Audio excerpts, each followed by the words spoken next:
Les mauvaises langues pourront dire que l'information a fuité alors qu'un grand nombre de Français sont focalisés sur le football et la demi-finale de la Coupe du Monde qui opposera les Bleus et les Lions de l'Atlas, l'équipe nationale du Maroc. Mais de fait, c'est un coup de théâtre, voire un mini-séisme. Les sièges de Renaissance, le parti présidentiel, et de McKinsey, le cabinet de conseil préféré de l'actuel exécutif, ont été perquisitionnés ce mardi 13 décembre au matin par les gendarmes de la section recherche de Paris. Des gendarmes agissant pour le compte de 2 juges d'instruction dans le cadre d'enquêtes qui leur ont été confiées à la fin du mois de novembre. Ce sont des journalistes du quotidien Le Parisien qui ont sorti l'info, une info par la suite confirmée par l'AFP et le parquet national financier. On nous explique qu'il s'agit de la partie des locaux de Renaissance consacrée au financement de la campagne. Et on le sait, c'est le nœud du dossier judiciaire, puisque le parquet national financier a ouvert 2 informations judiciaires. La première pour tenue non conforme des comptes de campagne, c'est-à-dire pour vérifier s'il n'y a pas des irrégularités dans le financement de la campagne d'Emmanuel Macron, notamment en 2017, et l'autre pour favoritisme. En fait, les choses seraient assez simples. Les enquêteurs veulent savoir si McKinsey a sciemment détaché des collaborateurs qui ont œuvré à la campagne d'Emmanuel Macron de façon bénévole, et si en retour, McKinsey a bénéficié de contrats publics, de commandes publiques, en quelque sorte guise de remerciement par rapport aux efforts fournis pour élaborer le programme d'Emmanuel Macron en 2017. La première conséquence de ces perquisitions est qu'elles rendent caduque la ligne de défense adoptée par Emmanuel Macron depuis l'annonce, le 24 novembre dernier, toujours suite à des infos du Parisien, de l'ouverture d'enquête sur ses comptes de campagne en 2017 et 2022. Le chef de l'État avait banalisé cette annonce, expliqué en gros qu'il n'était pas concerné. Il faut que la justice fasse le travail sur ce sujet. Vous avez raison de rappeler que ce n'est pas votre serviteur.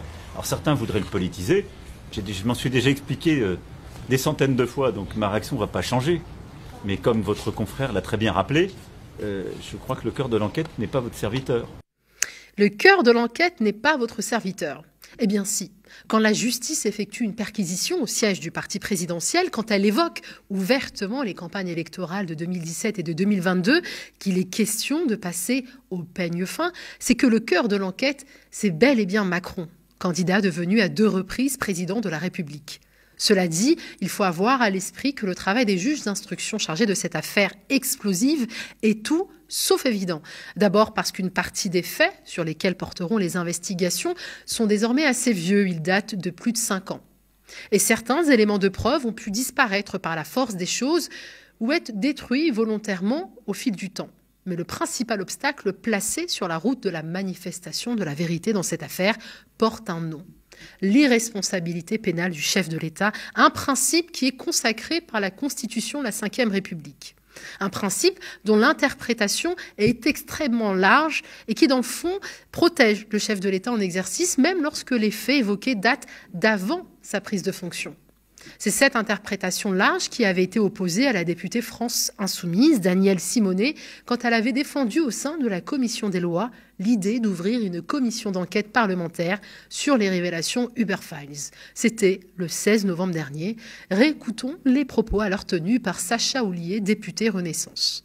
La rédaction de votre proposition de résolution, elle ne permet pas de s'assurer que l'éventuelle commission d'enquête que vous constitueriez remettrait en cause directement ou indirectement la responsabilité du président de la République. L'intitulé, vous l'avez évoqué, même si vous avez sur ce sujet un amendement. Et puis toute l'intégralité de l'exposé sommaire ne laisse aucun doute à ce sujet. Dans le dispositif même, il était fait mention, avant que vous ne tentiez de le rectifier, du président de la République, certes quand il était ministre de l'économie, mais ça ne trompe personne. Ces références assumées et voulues à la fonction présidentielle actuelle du président de la République ne seraient pourtant pas nécessaires si l'objectif des auteurs de la proposition, si votre objectif, était de s'intéresser qu'à la gestion du ministre entre 2014 et 2017. Une décision du Conseil constitutionnel datant du 22 janvier 1999 consacre de toute façon un principe d'irresponsabilité élargi. On en écoute quelques extraits. Il résulte de l'article 68 de la Constitution que le président de la République, pour les actes accomplis dans l'exercice de ses fonctions et hors le cas de haute trahison, bénéficie d'une immunité. Qu'au surplus, pendant la durée de ses fonctions, sa responsabilité pénale ne peut être mise en cause que devant la Haute Cour de justice. Les décisions du Conseil constitutionnel n'étant pas susceptibles de recours, Emmanuel Macron ne peut pas être mis en cause par le parquet national financier, même en ce qui concerne des faits pouvant avoir été commis avant son élection de 2017. Tant qu'il est à l'Élysée et qu'il n'a pas commis d'actes considérés comme de la haute trahison par la Cour de justice de la République, il est tranquille. Les juges sont donc condamnés à tourner autour du pot dès lors que les enquêtes se rapprocheront du personnage principal de l'enquête. C'est ce principe qui a ralenti de manière assez spectaculaire toutes les enquêtes précédentes sur les agissements de Jacques Chirac puis de Nicolas Sarkozy. Il a fallu attendre que ces deux hommes quittent l'Élysée pour réveiller des affaires dont les enjeux s'étaient forcément affaiblis au fil du temps. Forcément, cette tradition judiciaire contribue à l'impunité de nos dirigeants, au discrédit du politique, au désintérêt politique et à l'abstention. Mais c'est peut-être là, au fond, le but recherché.